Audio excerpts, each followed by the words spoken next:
And you gotta learn to live it out your dream. Yeah, you can never let it die.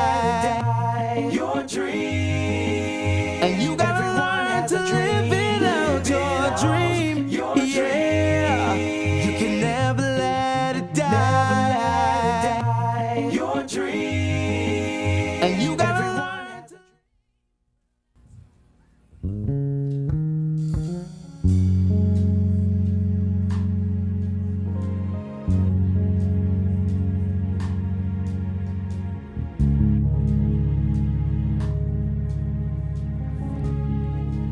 So, one of my favorite movies is The Temptations. And in one of the scenes, they had went to Motown to get a record deal. And the secretary came outside and she asked, "What's the group's name?" And they were all excited, like, "Oh, we're the Elgins." And she was like, "The Elgins? Like the wristwatch? Y'all stay outside until y'all come up with a different name." And for whatever reason, that scene always stuck with me, so I've always wanted an Elgin wristwatch. And when I graduated college, I got that watch. And it was beautiful. It looked good. It had all its pieces, and it worked.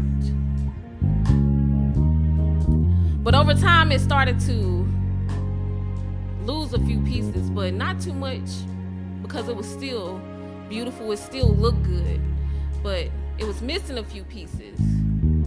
The hands stopped working, so it did not work.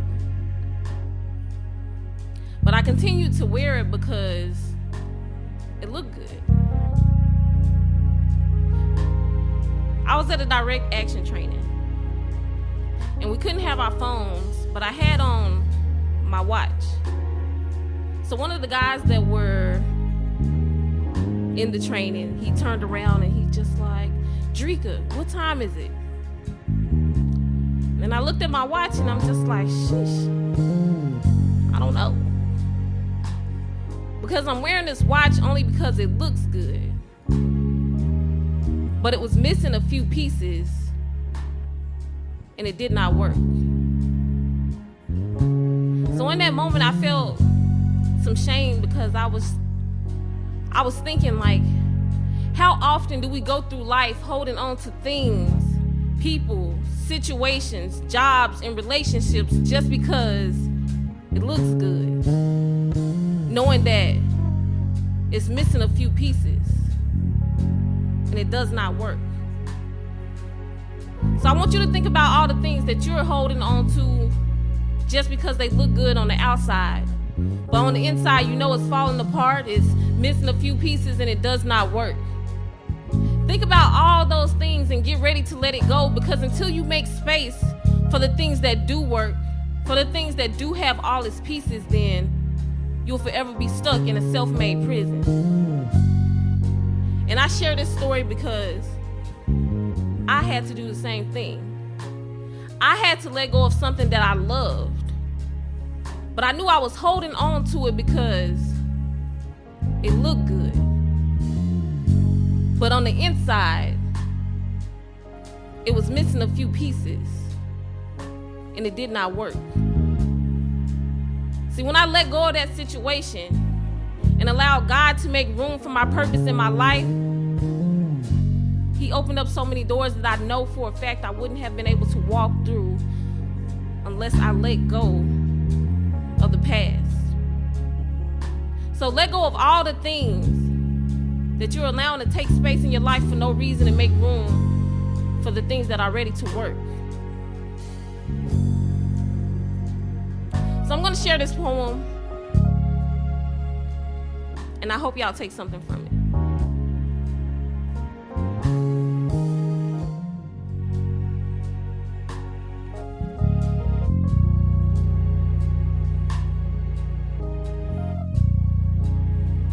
When up to the prison to visit my brothers, I can't help but cry.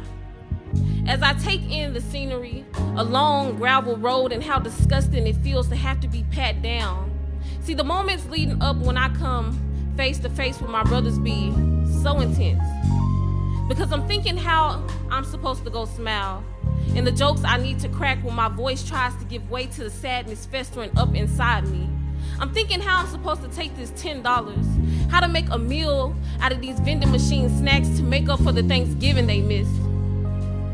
And I know if I'm feeling that sad, I can only imagine the pain they feel when I turn my back to go enjoy my freedom.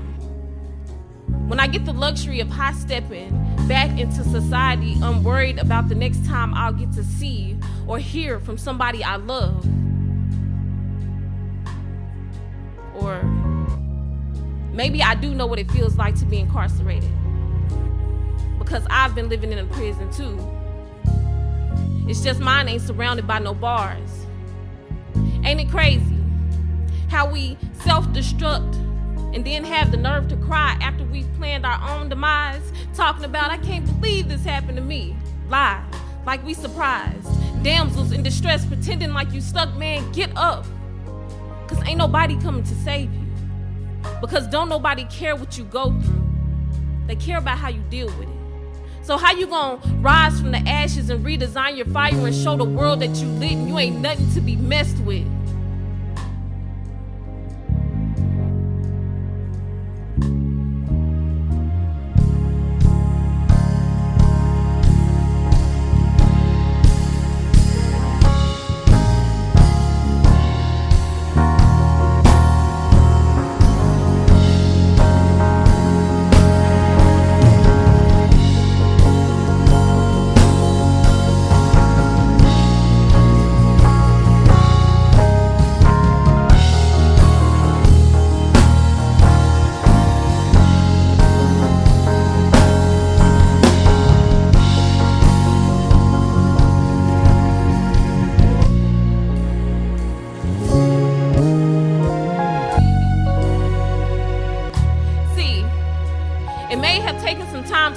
That toxic in relationship ain't synonymous, that verbal abuse in marriage ain't synonymous, that physical abuse in marriage ain't synonymous, that infidelity in marriage ain't synonymous. See, wouldn't wish on my enemy the pain I felt, steadily hollering for help, but I was the only one who could save myself. See, I put my pain in a book and I let the abuser write the foreword. How the hell was I supposed to heal when I was living in a hell, surrounded by these imaginary gates like his words kept me in place? Like, bitch, I have you replaced.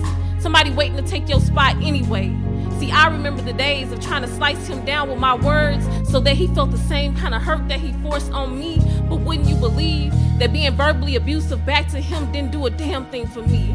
I still felt low and used. Couldn't help but think that since high school I was being groomed. See, a relationship with a narcissist is a whole different ball game. And the honest to God truth, I would not sit here and lie to you, but some days I wished he would die. I even fantasized about my own death because it seemed like no choice I made was gonna make me happy, leave, or stay.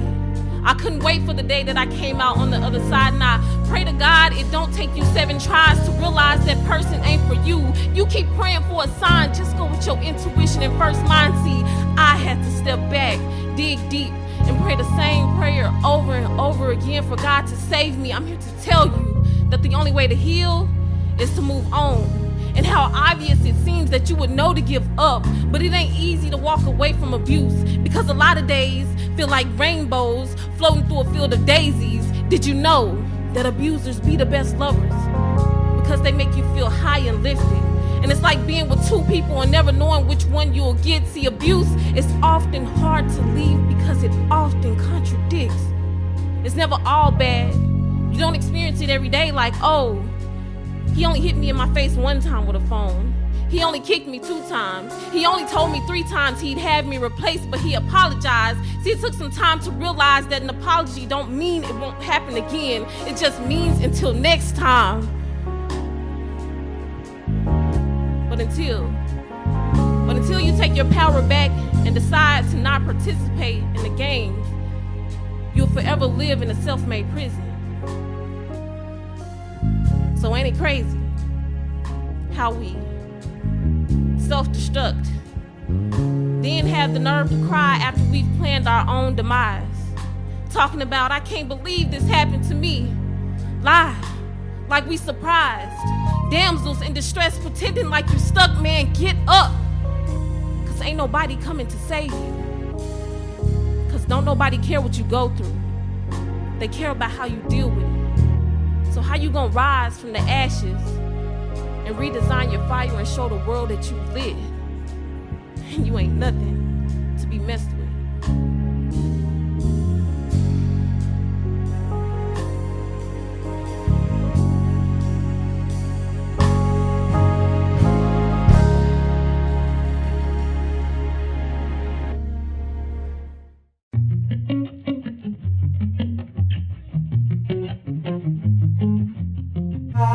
Your dream.